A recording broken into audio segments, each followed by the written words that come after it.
We just remain in the stage. Yeah, we are live on here on the comic book and Hall and Roundtable discussion. We are live tonight, impromptu edition. We're at Casa de la Reina, and we have all seen Spider-Man Far From Home. We'll be talking about that tonight. For those who don't know, Walking Dead has ended and is flying off the shelves. Got a few comments on that. And we'll be talking about a little some everything. We'll be kind of just free flowing tonight, y'all. Al, what's up, brother? What's going on, man? How y'all doing tonight? Larry, what's going on, my man? I'm in a hating mood. Hate. Silky Johnson style. Fellas, so let's get right down to it. We've all seen Spider-Man, of course. On a scale from 1 to 10, what are we ranking this movie? Al, I'm going to let you go. You saw it today, so you had a little time to marinate on it. And what do you on your scale of 1 to 10? Where are you putting this movie?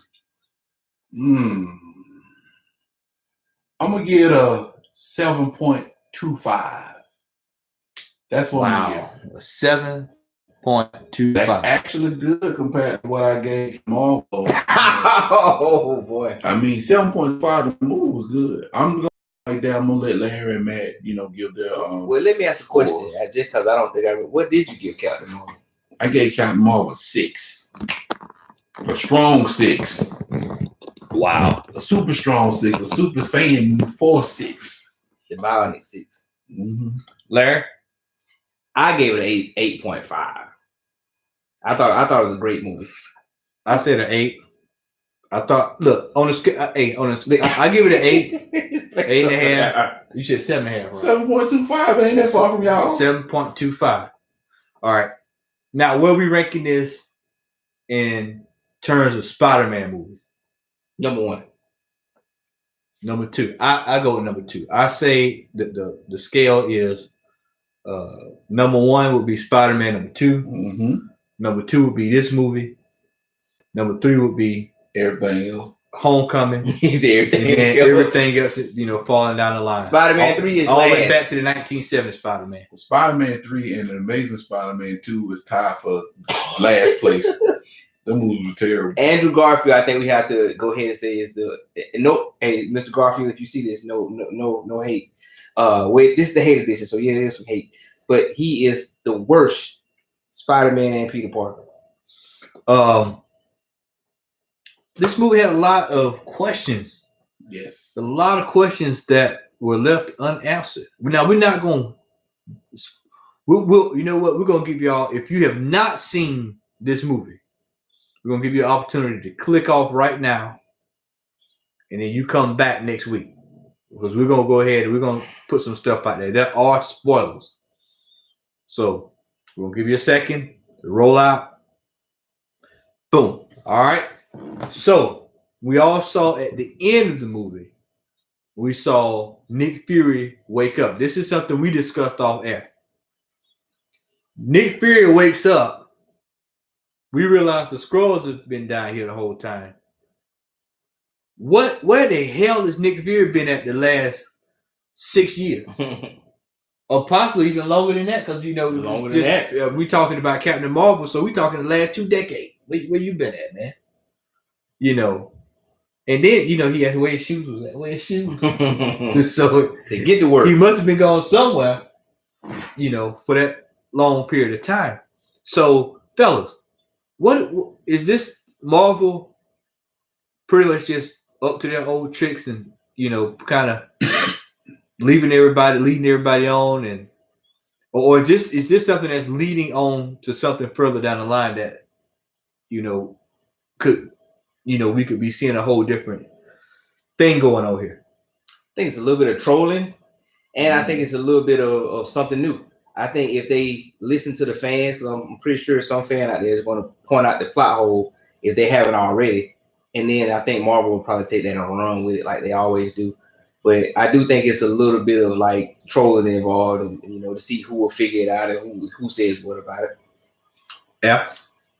Well, I agree with Larry. I mean, it has to be a bit of trolling, and Marvel has been pretty good thus far with coming back trying to tie up loose plot holes. For example,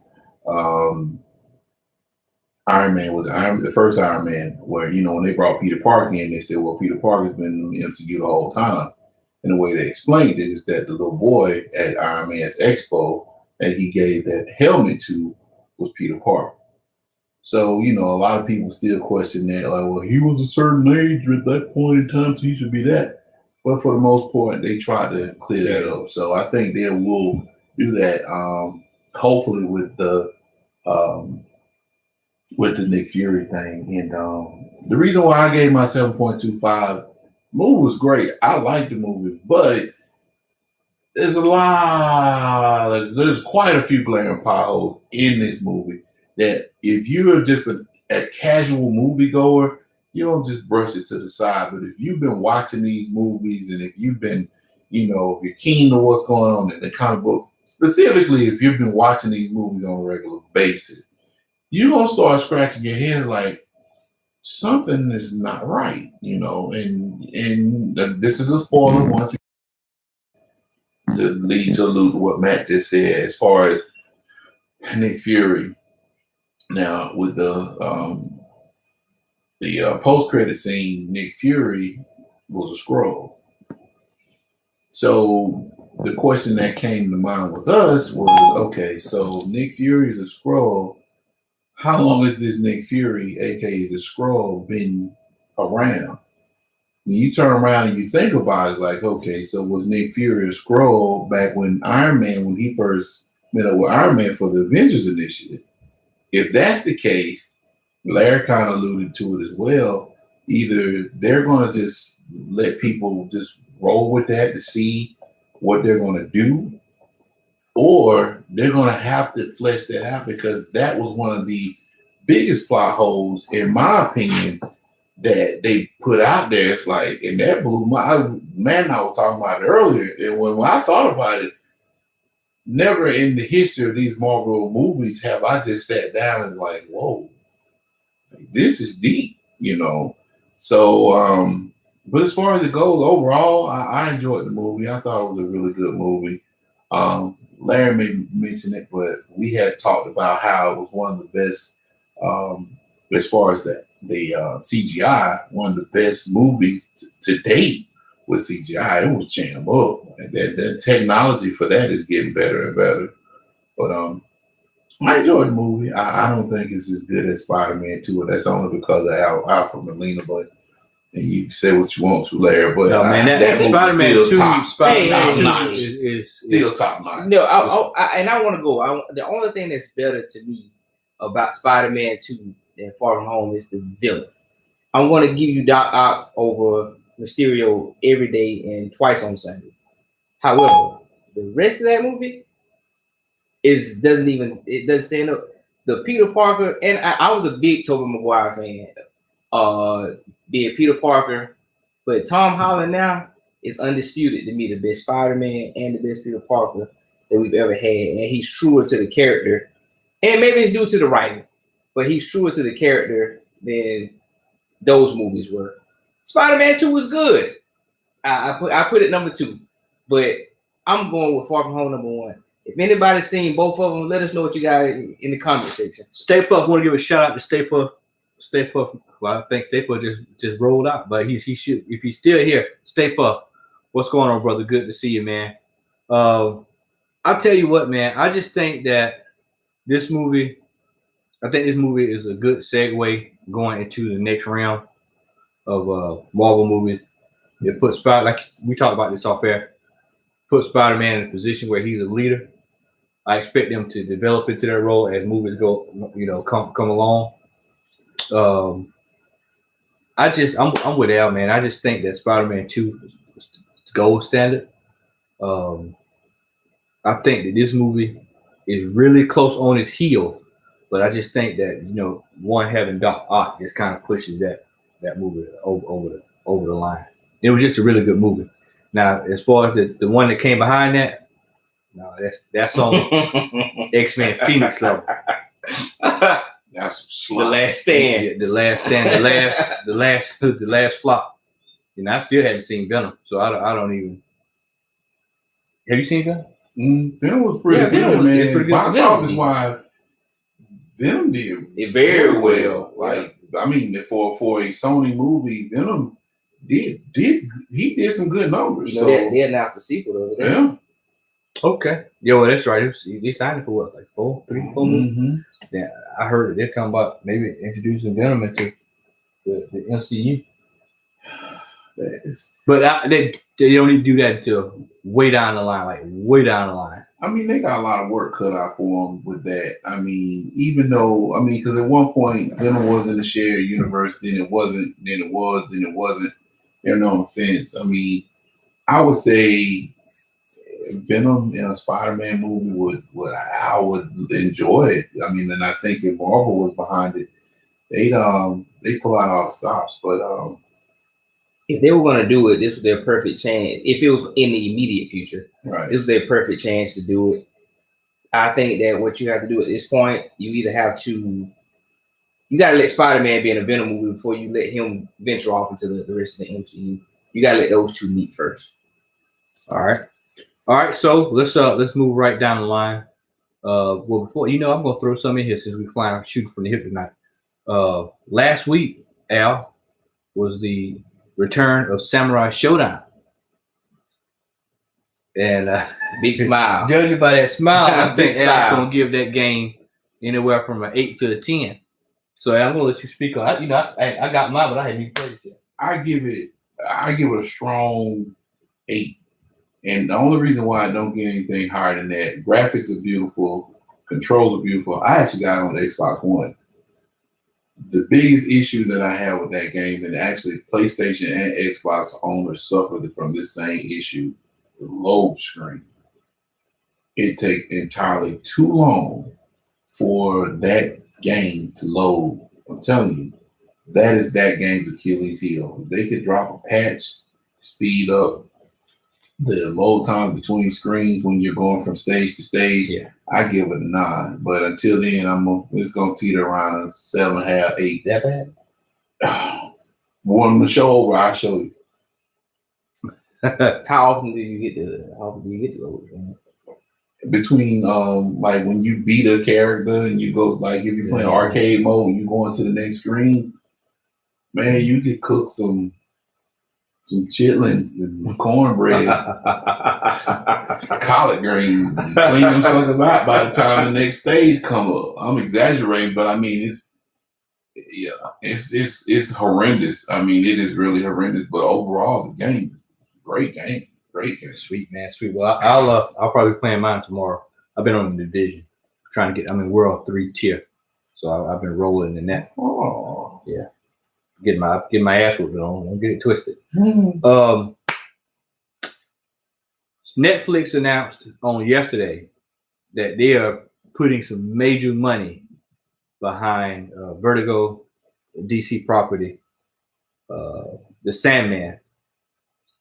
Now, this is something that I said before, and we talked about this off air, is that this is where I think DC's problem is with the streaming with networking. These are the type shows that should have been going on the network.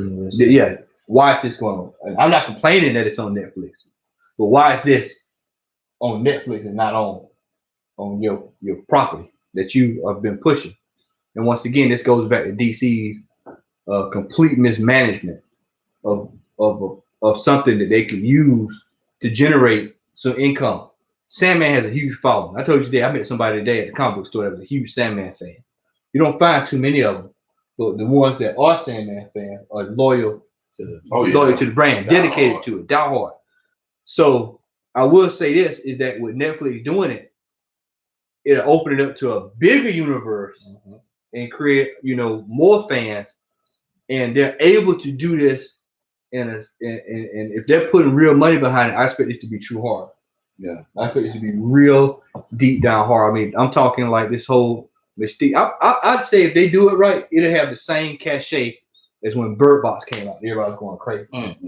That's if they do it right. Because you got Lucifer, you got Death, you got all these major villains that will garner a lot of attention. And I'm thrilled Sandman's getting a shot, man. Especially with them taking a chance on that after Constantine, after how many times they've done Constantine. So I expect it to be pretty good. I've got to see who the cast is first. I've got to see what tone they're going with it. And hopefully if they do this right, man, I think that this will be something that'll be a winner. For those who are looking to spec, you want to get Sandman 1, you want to get 8, and I think you want to get 4, if I'm not mistaken. If I'm wrong, somebody let us know down in the comment section. But I can tell you, I've got 9, 8, and 1 slab. I've got the last issue of Sandman, and I've got issue 8 slab.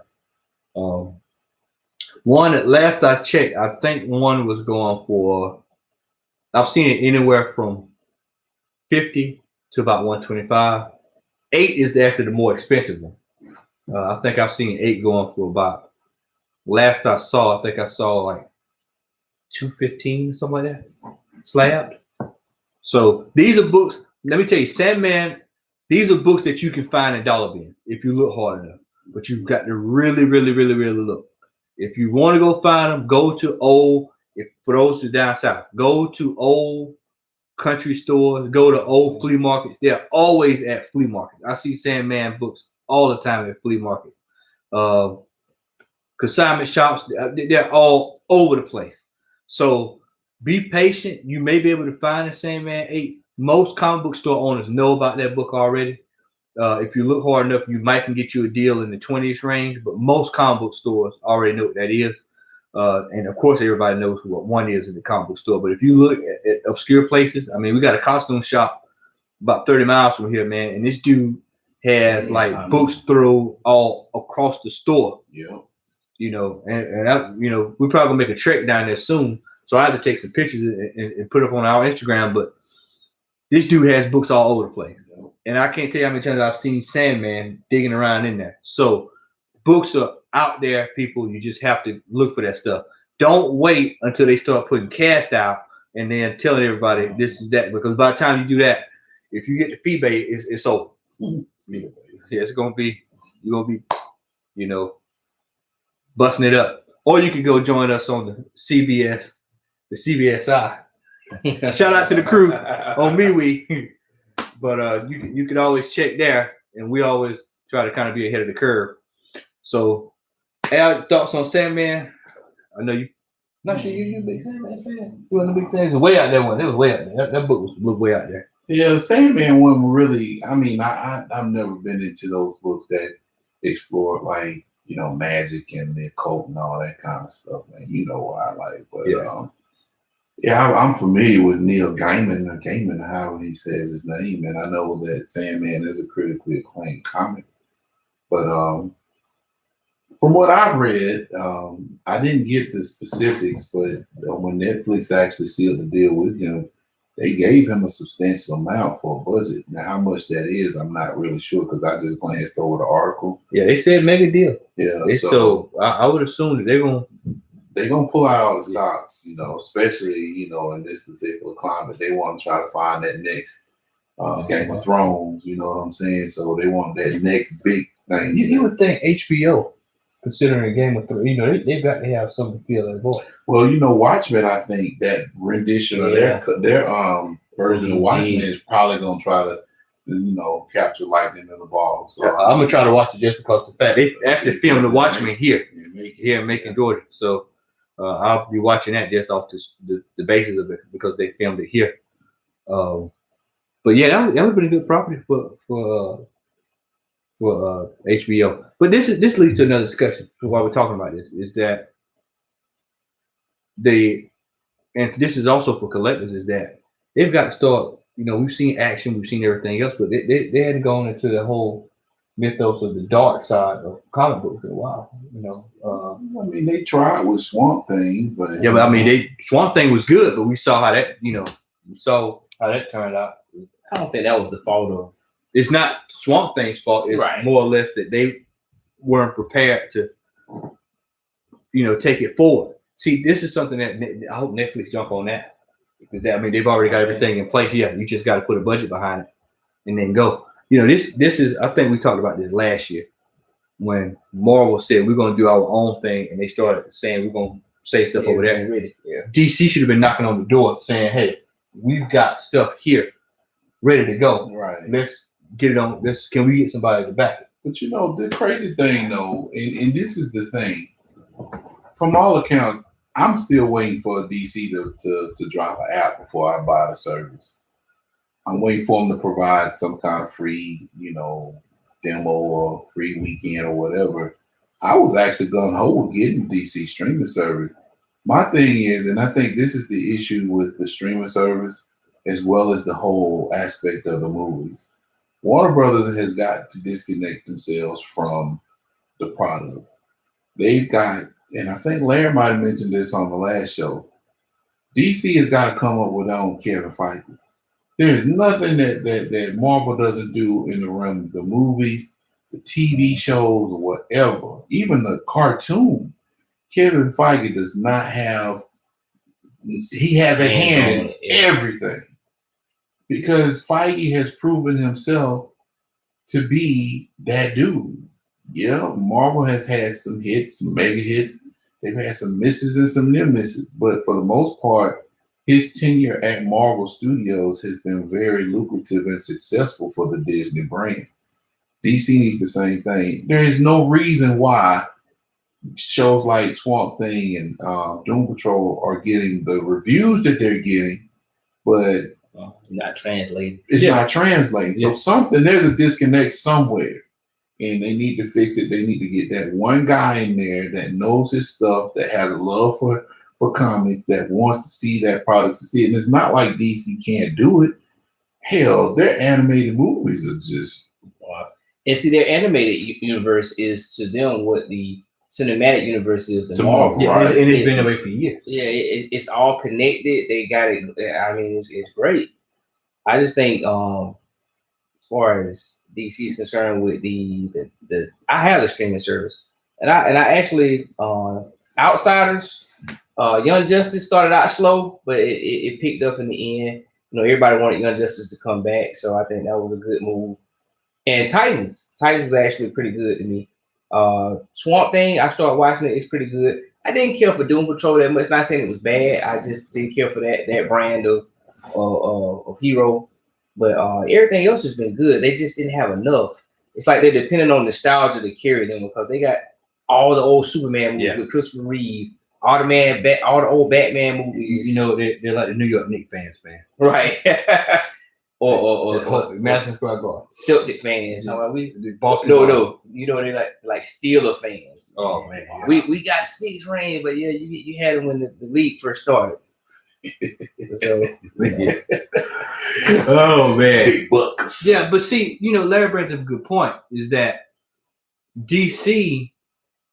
And I'm surprised this hadn't been discussed. Is that, hey, look, man, let's get some of you writers off the show, and let's see what they can do on the big screen. Because the material that is written for these animated movies and these shows like Batman, you've seen these series of Batman, with the exception of Batman Samurai. Right. The exception of that. And of course, I guess that's a one-off. So let's just put, But you look at those Batman, those Justice League movies, and you see how good they are, and then you look at the big screen, and it's like, where's the disconnect at? I mean, what's the disconnect? What are we doing wrong here? It's because I think DC and Warner Brothers has this fixation that they have to go get. We have to start loaded with stars, and then they'll come, as opposed to getting the basics right. Yeah. When you run the football, you need to get positive yardage, no matter where you run. Not -12. You need to get positive. So DC has to start at somewhere. At DC, the way they are now, all they can do is go up, because they're at the bottom when it comes to putting out stuff. Now, me and you will still go to bat for Justice League. Yeah, we still go to bat for Justice League. I still say that that was they just did it wrong. The good movie, they just went about it the wrong way. Kind of wrong way. Yeah. You should have developed these folks beforehand. Instead, you put them in the movie, just drop them in, and then that's that. But that's a a topic for another day. But the problem is that, like I said, they should go to the animated division and say, hey, let's pull this one of these guys that did a good Batman movie, animated Batman. Let's take that and let's roll with that. Yeah. Well, you got James Gunn now that's coming to help out with the Suicide Squad, and there was a rumor that they were giving him the helm like they were giving Feige over at Marvel. So if James Gunn takes that could be a turnaround. Yeah, I think at some point they'll strike gold. I mean, Aquaman was pretty good. Well, I mean, they've shown shades of Wonder Woman. Positivity. Wonder Woman was that movie. Yeah, Shazam was a good movie. Yeah, I still hadn't seen Shazam yet, but yeah, I've heard. Yeah, you saw the reviews. Yeah. You saw the review. So maybe they're turning the corner, but when it comes to stuff like getting those products like Doom Patrol and Young Justice is pretty good. Not Young Justice is pretty good. And Titans is pretty good. But if you can just keep that continuity going, you can build off that. And that's what I hope that, and I hope that they see that with Netflix, because I have a feeling if this is a hit with Netflix, then they'll say, okay, you know what, let's put some of these other properties, great properties on there. Dial for Heroes, stuff like that could easily go on to Netflix, because a lot of products that DC has does not need to go to the screen. But I think like X said, I think they got to deal with Netflix, so I guess they have to be careful. I think it's almost like what Marvel had going for a long time before they got their properties back. That you could do so much of this over here and so much of this over there, and I think that's part of them limiting themselves. And then also they were talking about the DC universe possibly being canceled because Warner Brothers had their own thing coming out, and how would that fit if I got some of my big stuff over here and I'm taking money for myself in my streaming service over here. So it's a lot of things that are going on that are going to go ahead. Well, just to piggyback off what he said, that's kind of like, what's that term? Cutting your ear off to spite your face. Like, that makes no sense. Like, they knew before they started the streaming service that they wanted to do a Warner Brothers service. So why, in Pete's sake, would you come out with a streaming service just for your DC properties if you're toying with the idea of getting rid of it altogether? That just does not, and that goes back to what I just said. Honestly, I think a service like that would work. It seems like if they do go through with that, the only reason why they would is because, of course, the Disney streaming service that's coming out, that's supposed to run the gamut of everything that Disney owns. But at the same time, I mean, I don't know, man. I just the way I see it, DC, there's no reason why DC can't have the same type of success that Marvel has through Disney. There's some people that are in positions of authority in whatever department or whatever area of the cog or the system that's screwing it up for them. At the end of the day, we are all comic book fans. We're gonna go see what we're gonna go see. I've supported DC, I've supported Marvel. But it comes a time where it's like, it's got to stop. Like Marvel for their streaming service, I mean, they pulling out all the stops. All the stops. You got the Loki. You got these are shows coming out of the can with people that's coming from the big screen. Exactly. On to the platform. But it's unfair. You talking about a company that's running everything right now. There's no stopping Disney on no level. I mean, from everything they throwing out, from Dumbo to Aladdin and all they're doing is reaching back. All they're doing is reaching back into their past and making everything live action. From Dumbo to Aladdin to the Lion King, this is money. And then you got In-Game making $2 billion. You got Captain Marvel making $1 billion. There's no telling what these other movies you got Star Wars coming out of December. It's money on top of money. So Warner Brothers can't compete. I'm gonna look at the numbers for Spider-Man while you talk. As far as that's concerned, for $7.99 a month, I don't think DC Universe is a bad deal. For Batman animated series, all the animated movies, There was at one point they were putting the new animated movies on the day of release. I guess they stopped that because Batman TNT wasn't on the DC universe. But you can read comics on there. I think it's a great service. I just think as far as original content, they weren't ready to play the big leagues first. I think they should have maybe had a beta version of that first before they threw it out there. Looks like it says here, Spider-Man Homecoming gross 117 million. Am I looking at that right? Yeah, in his first frame. Hold up, and the movie just came out yesterday. No, it came out yesterday. Yeah. So I would say going into the 4th of July weekend, it's probably gonna put about 300. Yeah, 300-400. Yeah, which you put it halfway to. That's incredible. And word of mouth will probably make it probably better than what it probably would have did on its own. Mm-hmm. Okay, wait a minute. It says here 39.2 million on its opening day. So that's domestic. Yeah, domestic. So total. Oh, international. Yeah, because it released in China before it released over here. Okay. So that still ain't bad. No, still ain't bad at all. Not internet, and it hadn't been released all over. Yeah, I'm sitting here looking at. Okay, here we go. Here's a ranking for Spider-Man movies. Let's see. Here we go. I think this is It's my money wise. Yeah, money wise. Let's see. Okay, so domestically, Far From Home accrued 39.3 million on its first day. Spider-Man total was 403 million, which I think that's gonna shatter that. Oh yeah. Spider-Man 2, 373 million. The shit show, Spider-Man 3. 330. You know, that's crazy. That movie made 330 million all bad as it was. They had us all fooled with them. That's what it was. We all got fooled by it. Topher Grace. Hey man, you had dancing Peter Parker, dancing Tobey Maguire, that man. Yeah. Can't go wrong with that. Yeah, and Amazing Spider-Man 2, of course, they, and Into the Spider-Verse, which was a really good movie for those who had not seen that. It's on Netflix. Really good movie, yeah. Yup. And then worldwide. I mean, look at this. Worldwide Spider-Man 3. You see that? $890 million. Spider-Man 3 worldwide. That's madness. That's garbage. That's madness.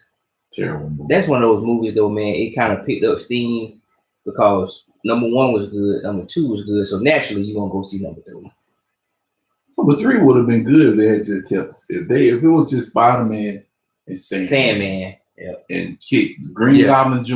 and that old fake Venom. Yep. Blenheim or whatever you want to call him. They could have kept him out of it. Could have kept him out of it. And then you may have say that franchise. Man, it would have been, they would have kept it going. Because that story with Sandman was an intriguing story.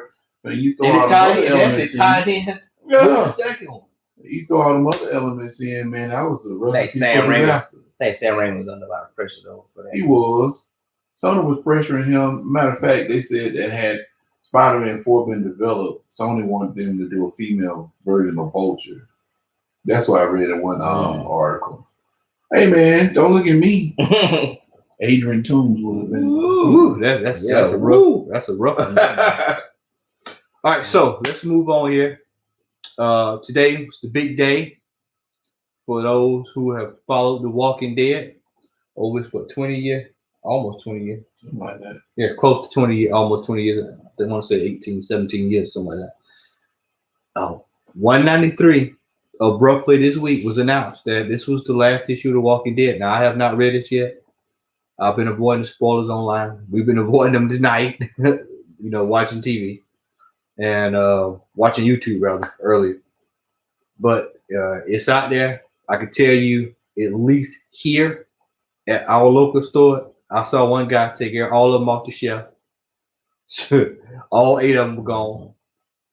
I went up the road to get one, and they only had a handful up the road as well.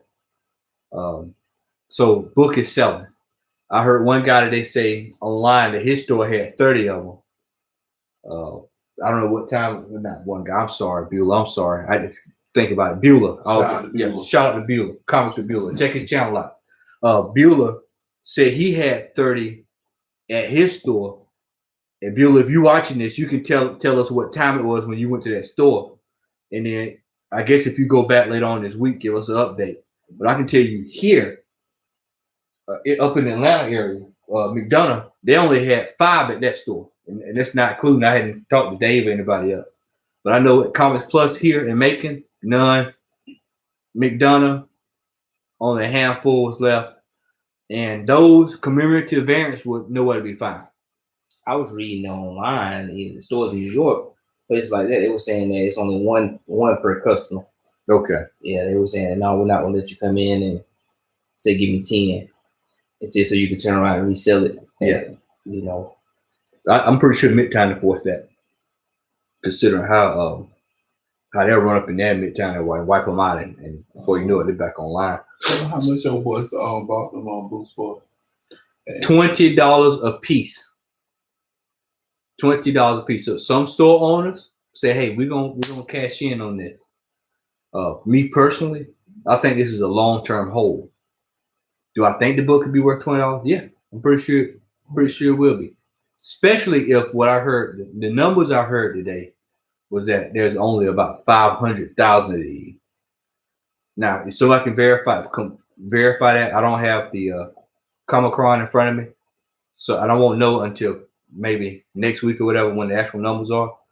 But I heard 500,000 today, and that would make sense because a lot of people were not ordering The Walking Dead like they normally were, especially small shops, because you're not going to order 75 of those books. Mm-hmm. So we could be running into an issue where this is a small print run book, and now you've got a major ending, and it's a small print run book. So now you got a book that probably could be worth well $20. Mm-hmm. But that $20 should be worth the $20 at when the book had appraised to that value. Right. Some stores are selling at store price, which is great, but a lot of them they're gonna ride this cash cow. Mm-hmm. But that second that red cover is flying off the shelf too. Matter of fact, no store that I went to today had it. I had already pre-ordered it a long time ago. I had a feeling it was gonna be one of those. Everybody's gonna get this. Once again, it's another case of the second print is pushing it harder than the actual first print. So I went ahead and got my copy of that. And guys, I mean, this is it. We talk about now, much as we bash that show, and we'll bash it in a second. We'll get to bashing that, and we'll get on that train in just a second.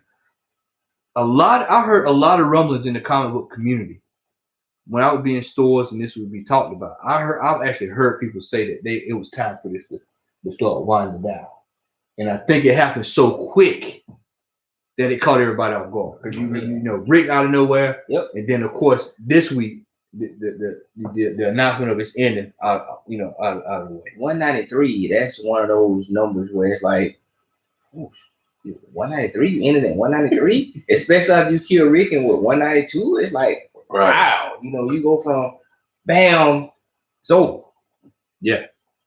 And apparently there's a lot of major stuff that happens in this book. Yeah. I've looked online and I've seen people talk, and apparently there's some major stuff going on. We'll probably talk about it on the next show. So with the comic book ending, comic book is done. Where does that put the TV show? Because it's already a shit show at this stage. They've ranked the monkey has ran out of ideas. The hamster is falling off the wheel. Rick was off of that show. Michonne is leaving that show. Carl gone. Carl is off the show. The iconic point says the TV show will continue to there are no viewers, and I would have to 100% agree because what's going to that is AMC's cash cow. Yep. Larry, you're a money man. You talk about the dollars. That is AMC's cash cow. Now, let me say this. Now, the thing about it is the Fear the Walking Dead is a better product. Yeah, it's taking over. Yeah, it's a better product. Now, the problem that I have with that, the only problem I have with that is that I have a feeling that they're going to still be merging these folks, putting all these folks from now on to the Fear the Walking Dead. I mean, you got what's his name is on you got Morgan, and then they're bringing in the other guy. This was Jesus? No, not Jesus. I thought Dwight was. Dwight. Yeah, Dwight. Dwight's gonna be on. So next, I mean, maybe Michonne is walking off of that. She might be walking on to Fear the Walking Dead. No, well, she's walking to that Disney contract. Oh, yeah. Yeah, walking to that Black Panther money. Right, that Wakanda dollars. But Walking Dead, the TV show itself, is on life support. So are we just gonna completely rewrite everything? Because at this point, I mean, the book is done. So, and they've already literally the TV show is what you'd say probably maybe about a good 30 issues behind where they are right now.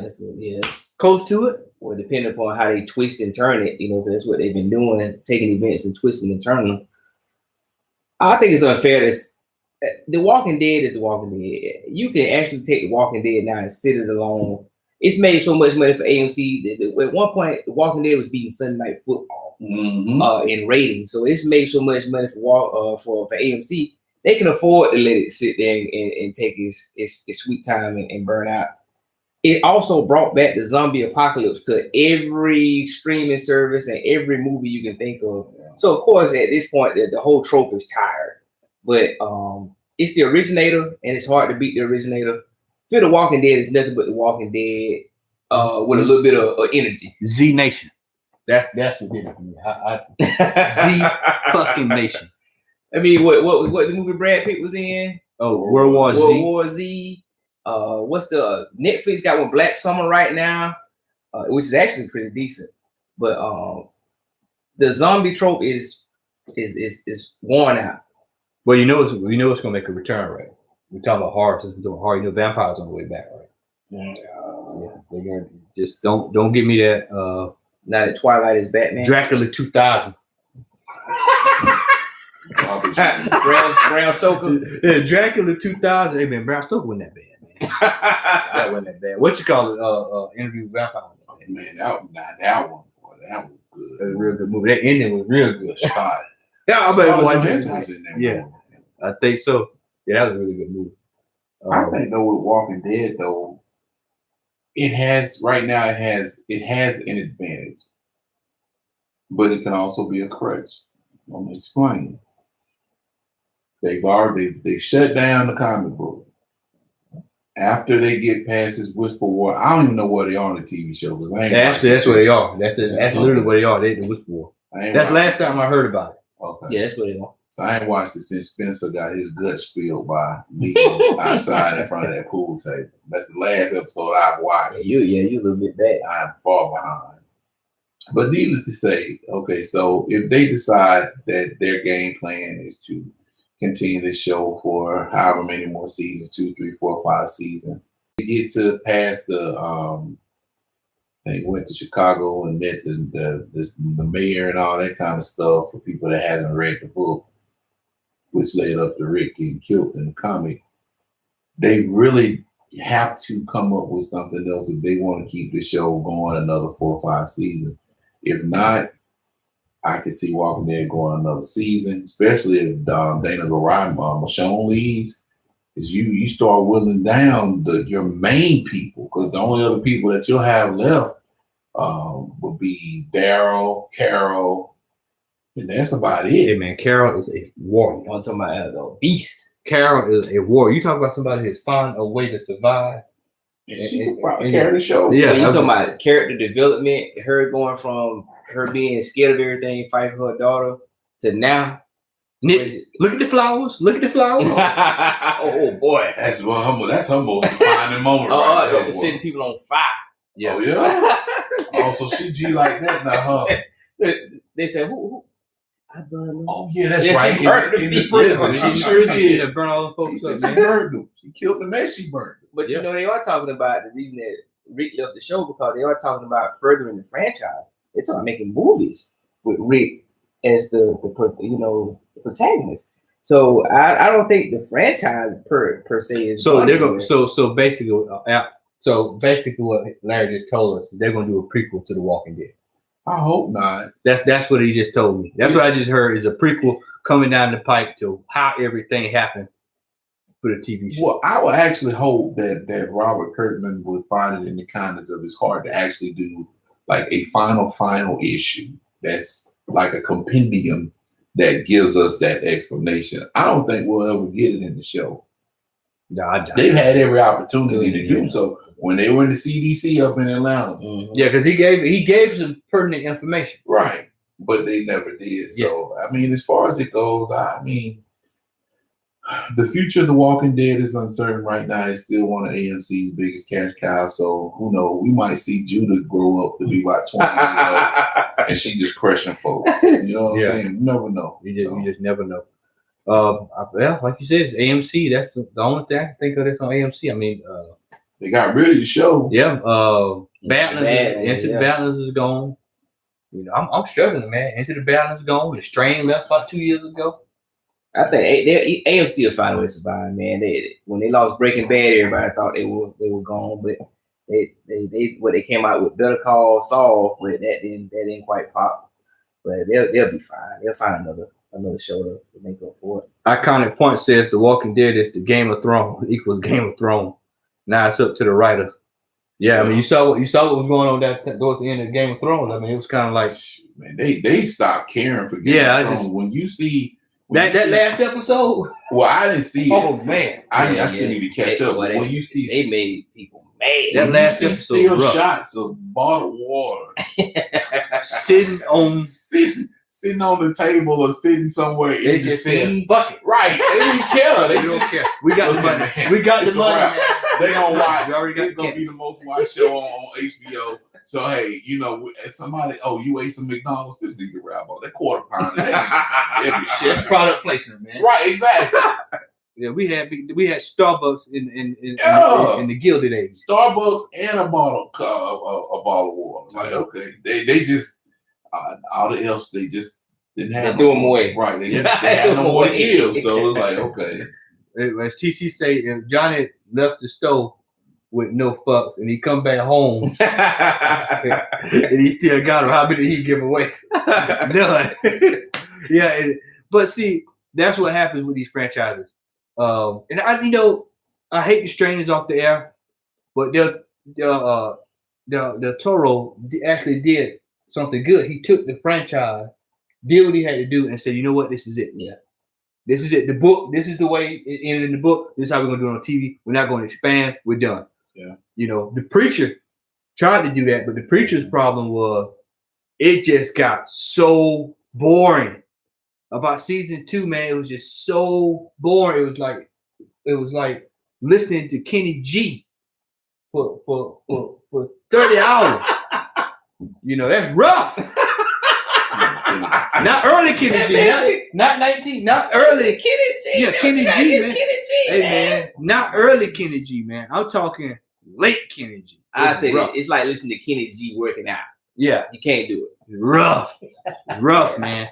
And so now you see that show was just dropping numbers, and with the addition of AMC movie that showed the Monday night, it went from Sunday to third, can't do that, to Monday night.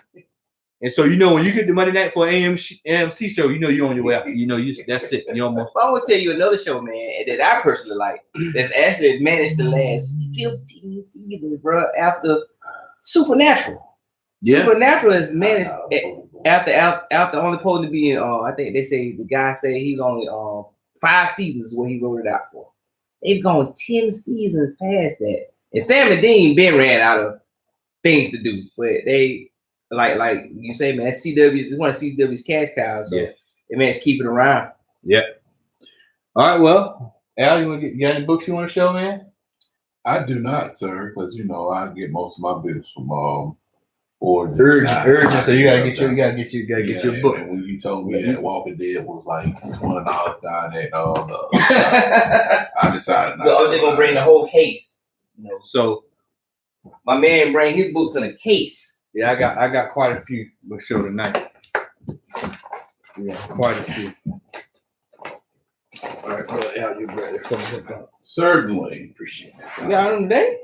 No. Oh, okay. No, these are older and old. yeah. These are books I hadn't had a Hold chance on, to bro. show, We man. normally go hunting together, man. Like, what you doing? No, I have forgot you know about what? you, man. Hey, I was kind of upset the other day. He said y'all. he said you gonna say that too. Yeah.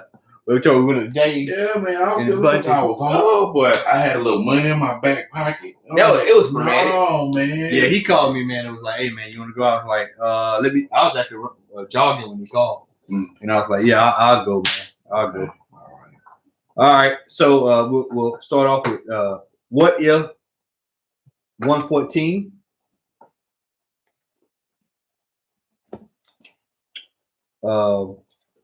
Now, for those who don't believe me when I tell you can find stuff in the box, Larry was with me when I got this book. Mm-hmm. He saw me pull it out of the box.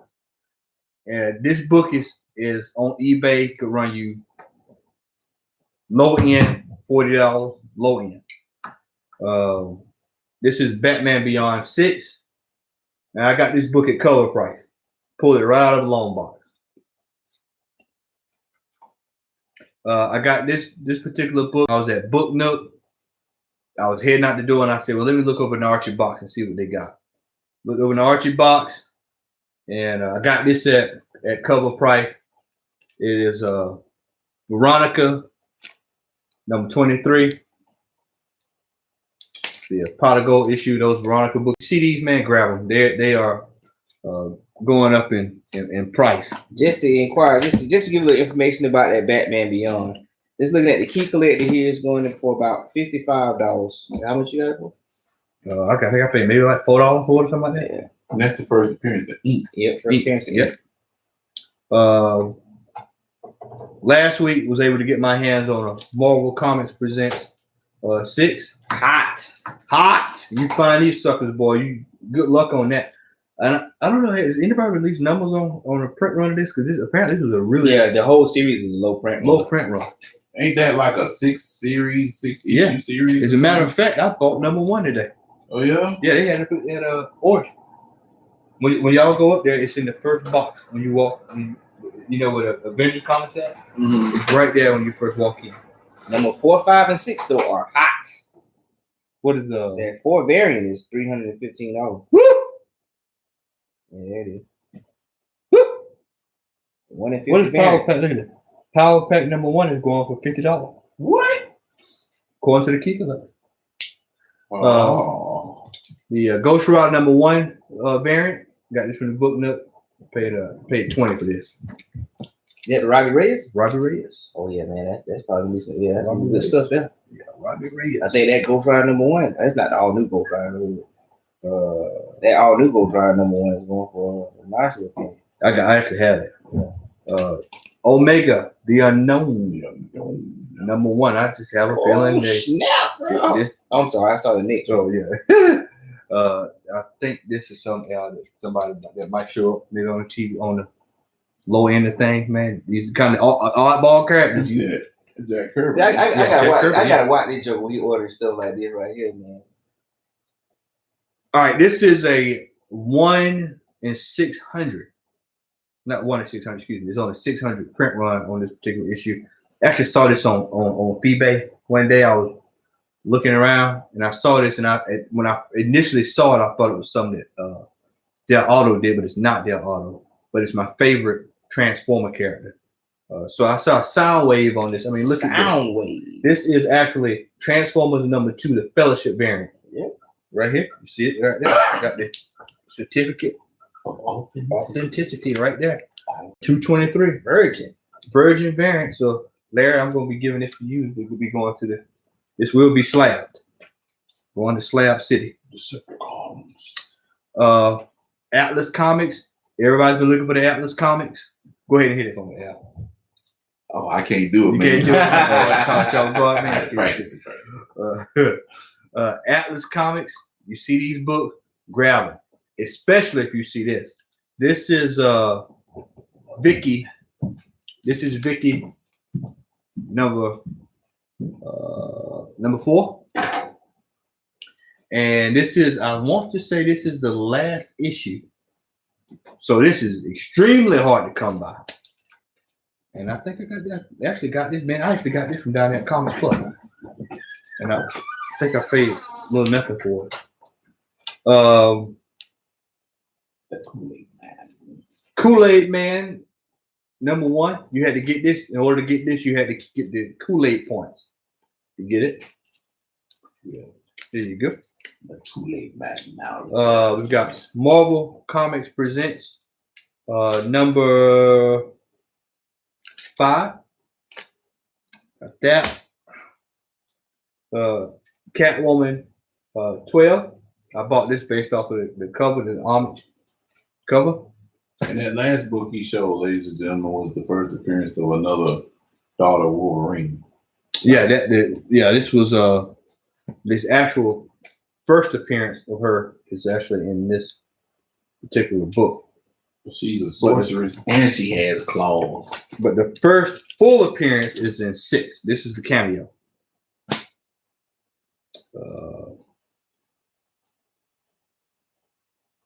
Avengers. Let me see here.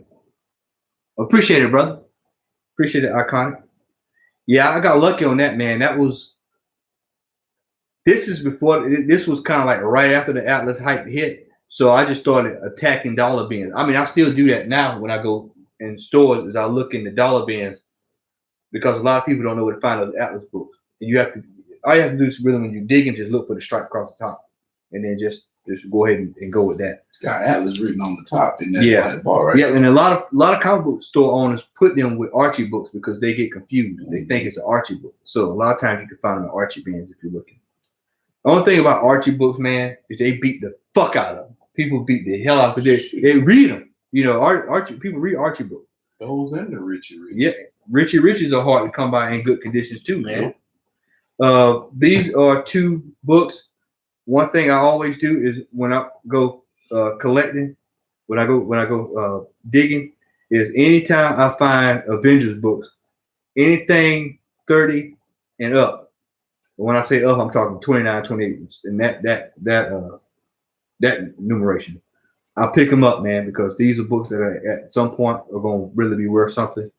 So I actually got Avengers 24, and I'm going to let y'all see it. I actually got that book for $12. $12. And condition wise, I mean, it's a little fading, what have you, but if I had to grade this, I'd probably say 6. I'd say about anywhere from a 4 to a 6. I'd say more, about a 5. I don't see no spine damage. Yeah, I don't see anything that's like, no, perfect spine. Yeah, so this is a book that's in really good shape. I've got Avengers 26. Also, this was in good shape, man. Whoever had this book took good care of it. You see the price I paid for it? $10. Got the Miss Marvel number 1 variant. I bought that one because I like the cover. We've got Justice League 25. This is a key issue with Lex Luthor. This is Lex Luthor gets all new powers in this issue. A word. This is definitely under the radar. A lot of folks that hadn't even. I still see these on store sales. So you see this Justice League 25, man. Pick it up. Cover price. All right, in the dollar bin, we had Sam and Twitch number 1 in the dollar bin, and of course, while I was in New York. When I got back from New York, I picked up Usagi Yojimbo number 1. And I got a few other books here. He just had so many. Yeah, I got quite a few books, man. I had been holding on. I got Solar number 3 slab. Got this off eBay for $20. $20 off the eBay. Here. Please. There's more. Spider-Man, the Life Story 2, first appearance of the Black Green Goblin. Okay, so when you mean Black Green Goblin, you mean a brother? Hey man, Key Collector said Black Green Goblin. So I'm gonna take Black. I mean, it is the 70s now. Yeah. that It is the 70s. I just thought about it. It is the 70s, man. So you might be, might be a Afro Green Goblin. Soul Brother Black Green Goblin. Today I picked up Fantastic Four 511. First, this is actually ties in with Immortal Hulk 20. This is actually the first appearance of the voice of the above all is in One above all. The one above all, excuse me, is in Immortal Hulk 20 this week, but the first appearance is in Fantastic Four 511. These are in dollar bins. I need that book. Yeah, these are in dollar bins. I need it. I look for it today up at Origin. They don't have it. I'm gonna pick you up one. I was gonna get it for you. I appreciate that. All right, Deathstroke 45. If you did not pick this up today, pick this up. Deathstroke there's a new Deathstroke in this issue. What? Yeah, new Deathstroke. Not gonna ruin it for you. I'll let y'all see it for yourself. And of course, I just got you talking about it. Immortal Hulk 20. This is the Alex Ross cover. I prefer this over the Carnage cover, the Carnage Hulk cover. You can't go wrong with Alex Ross. No. So you got a new appearance, and you got the voice of the one above all in it as well. And then this is some stuff I bought earlier today. Of course, the Hulk one. This say Hulk 181. Hulk is now it was on my mind. I don't know what. Dead, Yeah, the Walking Dead 193. The Walking Dead 193. Y'all.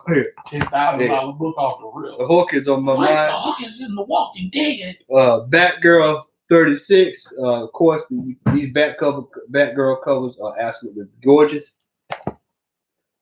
This is a new book that came out this week, man, and I'm gonna actually sit down and read this, man. This actually intrigued me. It's a Dark Horse book called "No One Left to Fight." And ironically, man, when I went in and looked, there was only about 2 of those left on the shelf. So people are buying that. So if you at your LCS, man, you might want to take a look at that if you don't want to collect something. So it says the comic you've always wanted. Yeah, No One Left to Fight. And when I saw the cover, man, it kind of put me in the at first glance made me think about Fist of North Star.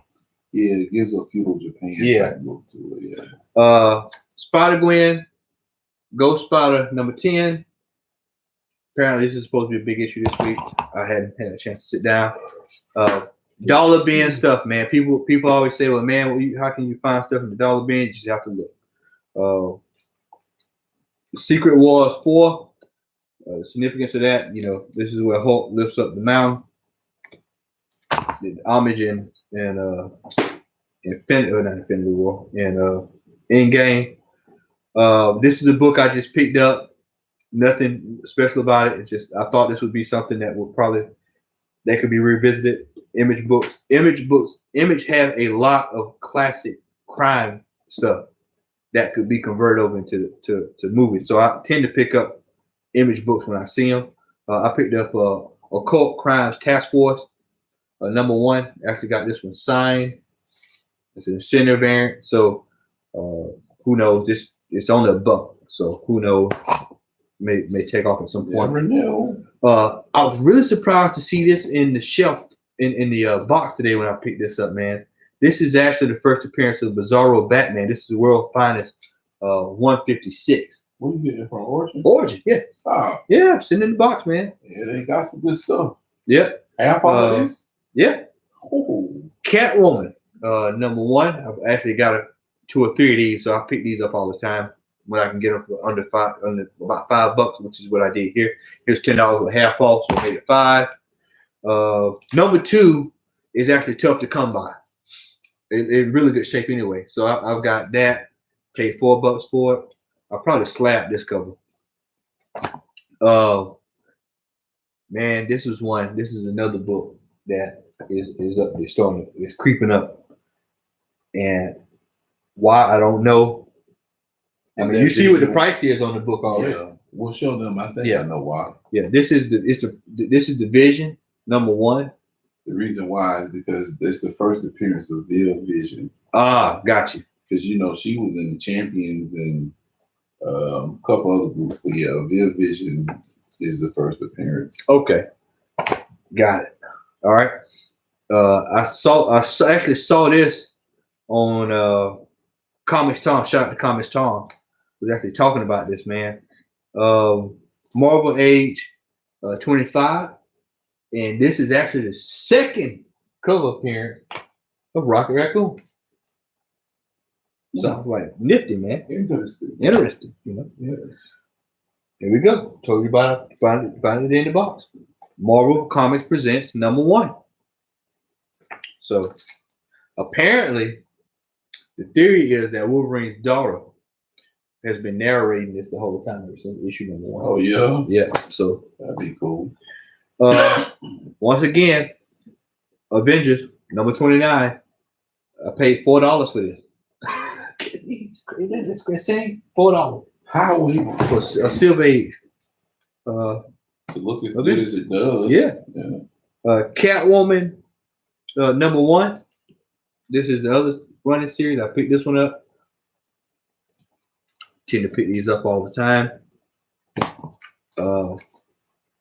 Man, I picked this. This was in like the 50-cent bin. Now I was just like, you know what? This might be something that'll go on the Disney Network. They might do, a show. If anybody out here knows what the hell this is, you tell me. And if you've been reading this, you tell me what it's about. I just picked up 15 Love #1. It was 50 cents, actually a quarter. And so I was like, you know what? This could be a show that could probably take off. It does. If it doesn't. People, when I tell y'all, you can find books in the cheap bin, you can find them. West Coast Avengers #1. I want you to look at the condition of this book. A quarter. Where have you seen West Coast Avengers look that good? I mean, that looks like something you just bought it off the newsstand. Yeah, straight up. Right off the rack. Yeah. So, and I think it's a newsstand variant, man. Yep, I got the miniseries. Yeah. That's a newsstand variant. Because I don't think they have, if the Spider-Man is on there. Yeah, Spider-Man was the direct mail, and this is the yeah, so I got newsstand variant in a quarter bin. Yeah. I picked this up, man. Felt True Tales of Underground Hip Hop. I was like, you know what? This is, I've never even heard of this, man. You heard of this before? Yeah, never heard of it, man. This is Felt True Story of Underground Hip Hop, man. I was like, you know what? That could be a TV show. And Nightshade #1. Pick that up. I mean, a quarter. I'm not gonna turn it down. You got this one. Origin. Send in the quarter bin. Wow. Many times I've been through that bin and never seen that. Yeah. So I was like, okay, well, I'll pick that up, man. It was meant for you to have it. Yep, I might get this slab, man. Get this slab. Well, Larry had to step out and take a phone call. Al, you got anything you want to throw out there, man, before we shut it down? Oh, you know what? We're going to be recording next week. We'll be at the Atlanta Comic Con. Yes. And we're going to record a show. We'll upload that show to y'all. We'll be going around. I'll be going around videoing. I'm going to go in. What I'm going to do this time is shop first. Then we're going to come back. And then we're going to visit booths. And then we'll talk about, we'll interview people, stuff and stuff. So you'll get some content next weekend. Make sure you follow us on Instagram at Comic Hall Roundtable Discussion, and we'll probably do a few live things there. But we're gonna be there all day. We're gonna meet Kevin Conroy next weekend, and hey man, we're excited. It got here really quick, man. The Atlanta Comic Con got here really quick, and the following week is actually another convention. It's the Atlanta Comic Convention. So 2 weekends in a row, we'll be going to visit different spots, man, and going in to see what we can get. So we'll do a special show at the Atlanta Comic Con. We'll upload that show probably that night so that you all can check that out. We'll talk about the show, and I'll try to get the interviews and stuff in.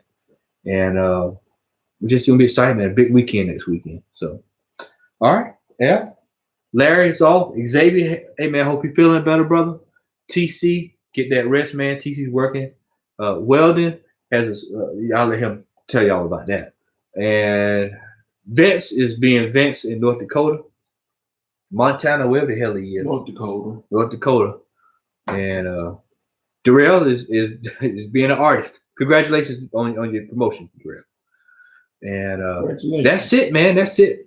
For everybody who joined us in the chat tonight, thank you, man. Iconic Point, Stay Puft, 1983, man. Comics Rebuilder, thanks for everything you do, man. We love watching your stuff as well, man. Alex, the comic hoarder, want to give a shout out to you, man. You stopped through our page a couple of weeks ago, man. We had to go to your page and show you some love too, man. Everybody who follows us on Instagram, everybody who supported us since day one, and we want to say thank you. And make sure you smash that like button. Make sure you subscribe. Make sure you hit that bell. Make sure you tell a friend. Sharing is caring. And I want to give a special shout out to Miss Lori, who was at the comic book store today. Sandman fan, was a new subscriber. And I'm trying to think of anybody else that I want to give a shout out to. Yes, go ahead. Check out our video from last year from the Atlanta Comic Convention. We took a pretty lengthy video. We had a great time. Feet was hurt, but we hope to have that same level of fun and excitement that we did last year. I want to give a shout out to a guy on Instagram. His name is Joshua Bullock. I'm wearing one of his shirts. This guy has a comic, online comic called Monarchs. It's kind of like a Dragon Ball Z, but it has a lot of black characters and stuff. Pretty nice. I like this one character. His name is Cyrus. So I'll give a shout out to him. He's supposed to be at the comic convention next Saturday, I think. So I'm gonna try to see if I can hook up with him. So he does a great thing. His Instagram is Monarchs Comics on that's his tag on Instagram. So if you see him, check him out. I love his stuff. I actually support him on Patreon. One of the few people that I support on Patreon. I do like his material. So but we thank you for watching. We appreciate you for everything. We love doing this. We love showing you comic books. I just couldn't show you mine because I didn't go to the comic book store today. But our next show, hopefully next week, I get some stuff that I can showcase and everything. But yeah, we appreciate y'all. We really do. And we're looking to provide more content like him dancing. We're gonna have him doing like the CBS I swear. Yeah, CBS I swear. Whatever his dance is, he's calling whatever music he's hearing in his head, we're gonna have him dance to that. So but thank you very much. We appreciate y'all. All right, everybody. Y'all have a great night. Check us out. Make sure you like, share, subscribe again. Tell a friend. Sharing is caring. Have a great night. Happy 4th of July.